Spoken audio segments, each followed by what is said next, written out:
Hi guys, we're now going to start looking at tone, and to do this we're going to work with pencil. If you look at a pencil, it has a rating on it. This one is an HB. This is your standard pencil. If there is nothing on it at all, like it's a pencil from a museum shop, something like that, you'll find out that it's probably likely to be an HB. If you test it against one, it's a similar density. Your pencils become softer in the B range, harder in the H range. So for shading, you want a B when increasing up to a higher number of B. So in this one, we've got a B, I've got a 2B. I tend to work in this range. Lots of artists will go all the way to the 9B, but I find that I don't get a controlled line. The pencil will crumble as you apply more pressure. So it's quite a specialist piece of equipment. In order to start understanding tone, we often ask you to practice tonal range. Here we've got two different ways of doing this. This one involves steps, getting from the darkest to the lightest, and the white of the paper is the lightest. The darkest tone I can achieve, you can already hear my pencil snap on then, is as hard as I can press with this particular pencil. I'm using a 2B. Now, I often turn my paper around to make this easy for me, and a technique I've used since I was quite young is to put my fingernail against the edge of the box. You can do this with a ruler, so you can shade to a line quite quickly.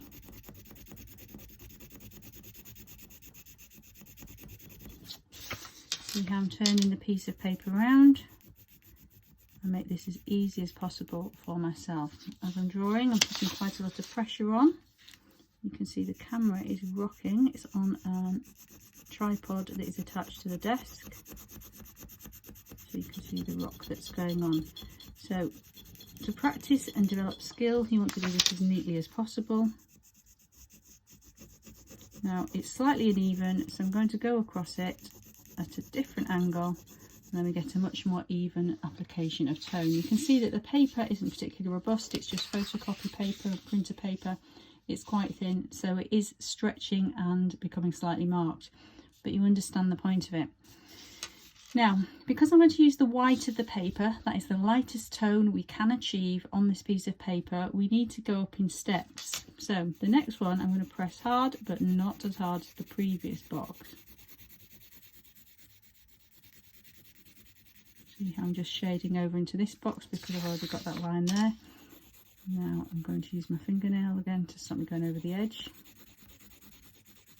Going over it again to make it more even. And so on. And each box I go up onto, I follow that same principle, getting slightly lighter. If it feels like there's quite a big jump, what I will do is I will go back and go over it again. So I'm building up a slightly darker tone onto this box.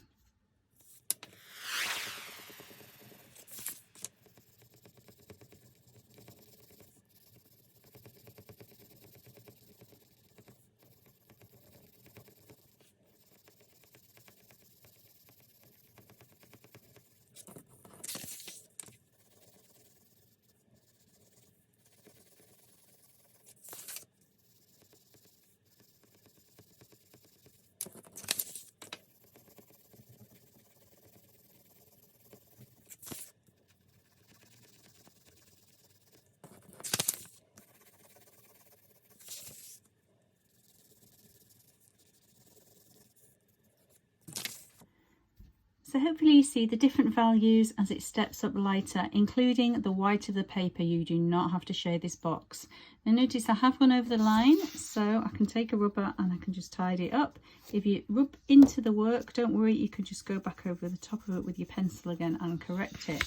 Now the box below is asking for a gradient. A gradient is a soft blend. So we're going to start with the same principle. I'm turning paper around again to make this as easy as possible for myself.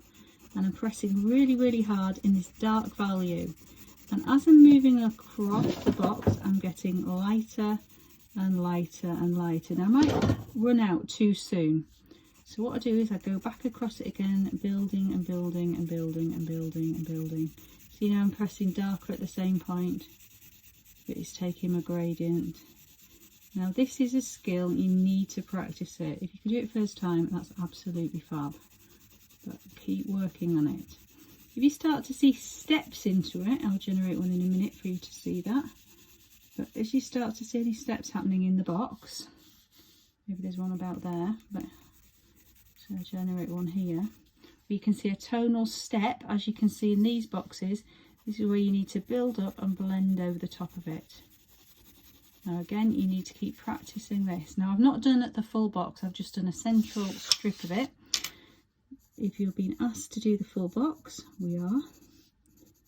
I'll then work into the edges like I did previously and try and blend in the values. Now this will take me a few minutes. The mark making is going in a slightly different direction, so I'm going to go over things and build it up.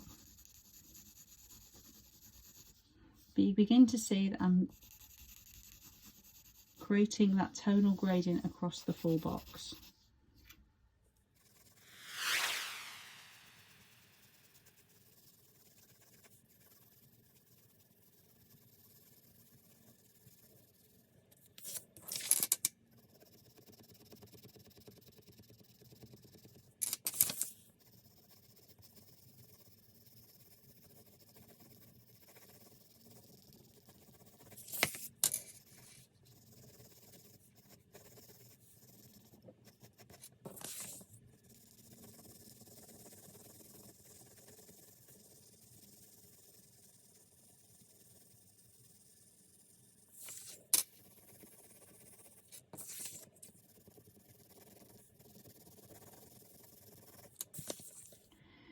So on reflection, we can now see this has tonal values to it, the different steps. But ideally what we're learning to do is this, where we are working with a gradient and we have controlled it completely with the tip of the pencil. Nowhere did you see me take my finger and start smudging to create a blend. You may see people do that in art videos, however that is not the most skillful way to develop a blend and does not show complete levels of skill that we will look for in the classroom. So what we'd like you to focus on is using the tip of the pencil to achieve these two standard exercises.